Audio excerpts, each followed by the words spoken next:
My name is Octavio Gomez, and I appreciate I appreciate you guys all.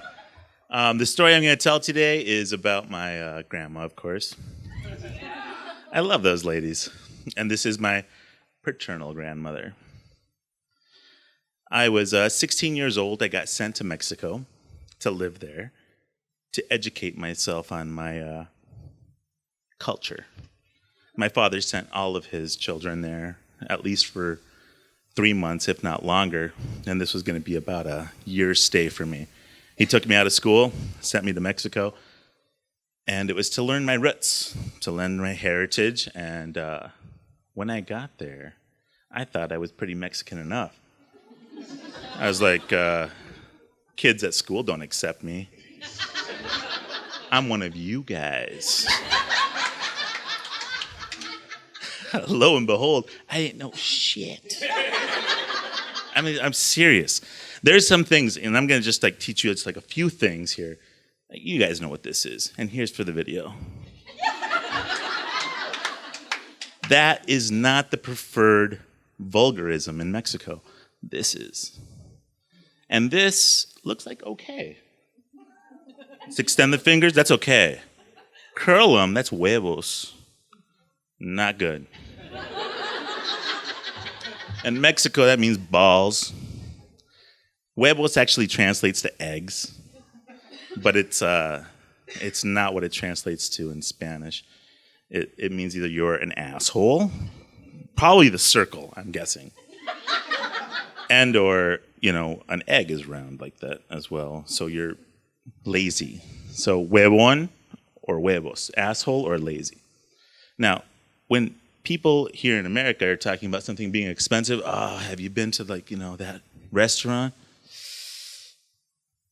Now, in Mexico, they show you the stack of money. That's expensive. And if your boyfriend won't take you there, your significant other, he's stingy. Codo, which means elbow.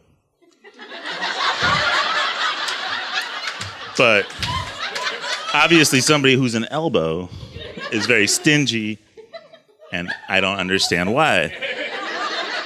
But these things were all coming to me at the same time as they're coming to you right now, and when I moved there, I didn't know all of these subtle nuances because I was living in Iowa,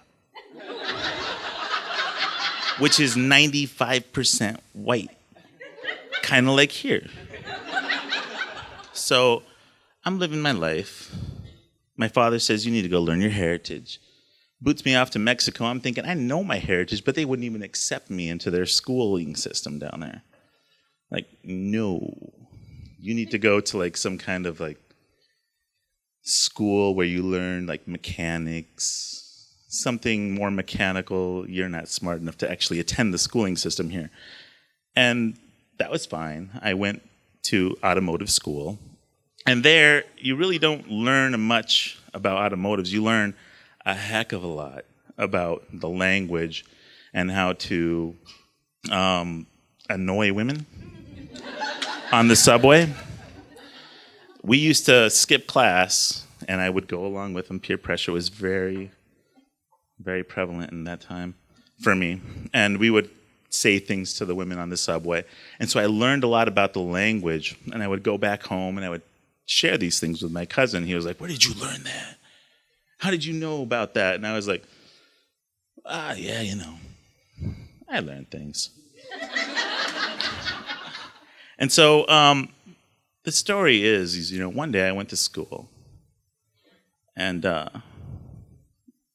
my family there in Mexico is all about educating me and bringing me up to speed with the Mexican language and being able to understand my heritage. And so one of their facets for making me learn quickly was a beating upside the head. So, right in the back. And if you didn't conjugate your verbs properly, that was your outcome. I would say fuites, venites, that's inappropriate. Fuiste, veniste. And if I didn't do it properly, anyone in the household was directed to educate me in this fashion. If you look at the side of my head, It is much flatter than like most people. It's like a cliff. While other people are more rounded, I don't have that. And I think it was because of these beatings. Though they were not like severe, they were regular. And I learned to conjugate my verbs more appropriately because of this. But that was my daily life. And I almost acquired a speech impediment. I was like,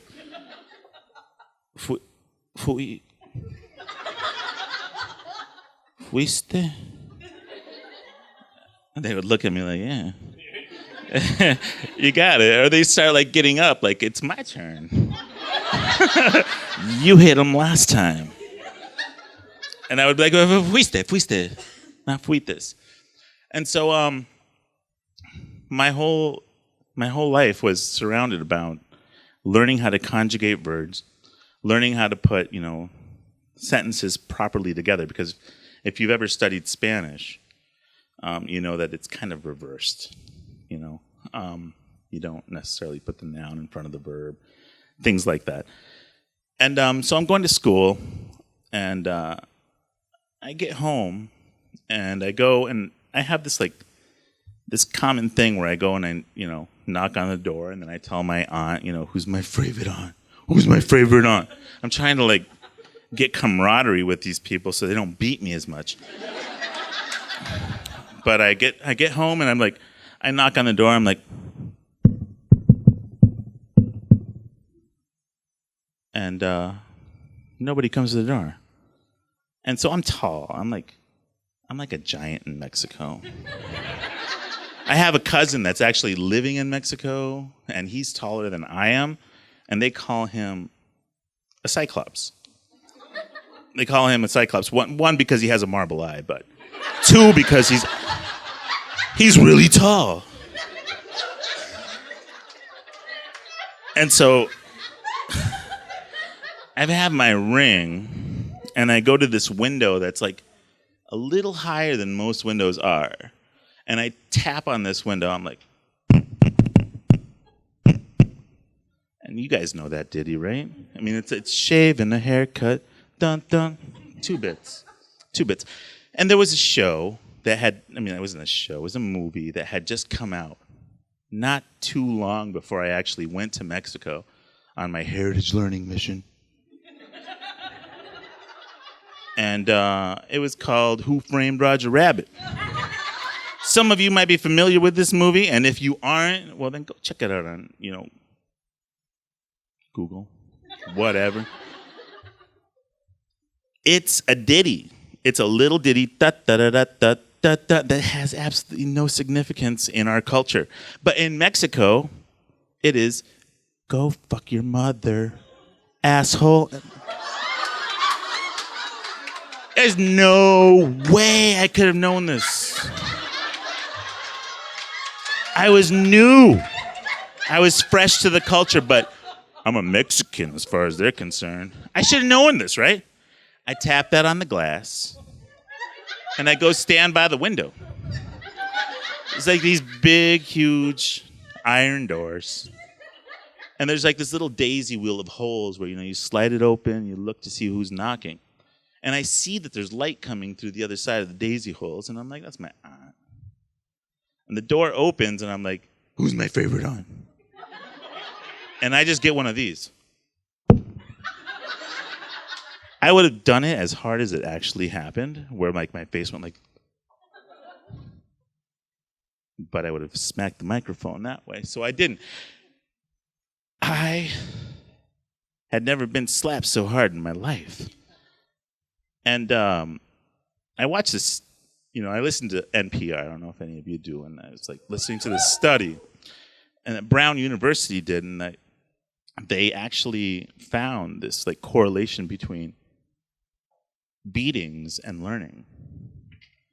And so when you get injured, you're ready to learn. You're like, how do I not have that happen to me ever again? And the only things that were running through my mind after that slap, and because she just slapped me in the face and she slammed the door closed. And I was like, what the hell did I do? Because this woman would beat me repeatedly, but she'd usually tell me what I did. But here it was just a slap to the face, and she closed the door, and I was like, oh my God, did she find my cigarettes? Did I leave the porn in the video player? Did I not put my clothes into the laundry? What the hell did I do? Lo and behold, I was not about to or even prepared to knock on that door again. I just sat on the curb. I sat on the curb until my cousin came home from school. And he came home from school and he's like, Kamala. And he called me Kamala because it was like this Mexican wrestler that was like enormously huge. And he was called the Kamala. He later died of a heart attack. You can check that out on, Google and stuff. But I didn't really feel like I was that tremendously large, but I was called Kamala because of my like size and stature, I suppose. And he's like, Kamala, what are you doing? And I was like, sorry, just like opened the door, slapped me in the face, and closed it. And so, of course, he was like, where'd you leave the cigarettes? And I was like, I have them with me. He's like, did you leave the porn in the video player? And I was like, how'd you know I watched that? But yeah, so like he's like, we went through the different things, and he was like, I'll knock on the door. So he knocked on the door, and my aunt came to the door, and she opened it, and he was like chatting with her. I was off in the distance, just trying to maintain a level of like inconspicuousness, and I wouldn't get beaten again. Like I'm there all by myself, miles away from any like family members that would ever protect me. And he says no. I just see him going, no. He wouldn't know. And then he comes back to me and he's like, do you know what you did? I was like, nothing. That's what I did. Nothing. He's like, what did you do? What did you do when you knocked on the door? And I was like, dot, dot, dot, dot, dot, dot. He's like, no.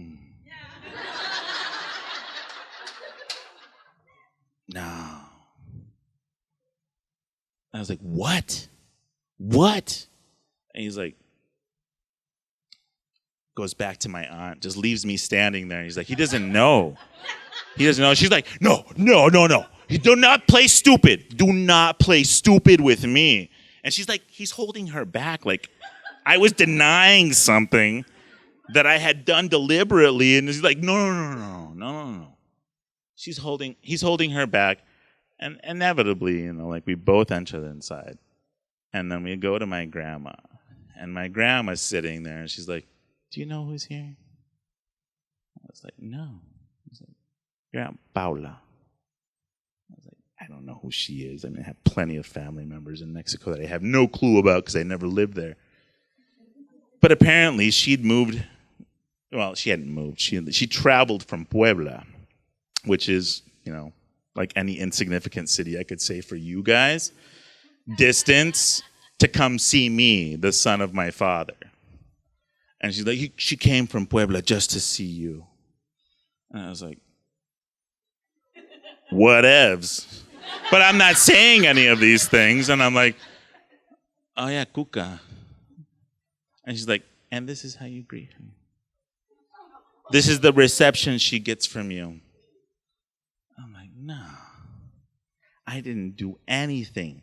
And it's like, don't you know what you did? Don't you know what that is? I was like, no. And then like Chucho explains it to me. It's like, it's go fuck your mother, asshole. Right there in front of my aunt that had just come to visit me from Puebla. Says those words. And she's kind of smiling at me. She's like, yeah, just like your dad. But it wasn't really like, that's what's going through my mind, just like the look on her face. And I'm like, I promise all of you, I had no clue. what happened. And my aunt's like, he knew. He's playing stupid. This woman had it in for me since the day I moved there. And he's like, he knew what's going on. And she said, ignorance to the rule is no excuse for the consequences you shall receive. She's like, do you understand that? And I was like, but I didn't. She's like, do you understand? Can I get you to tell me that you understand? And I was like, okay. Thank you.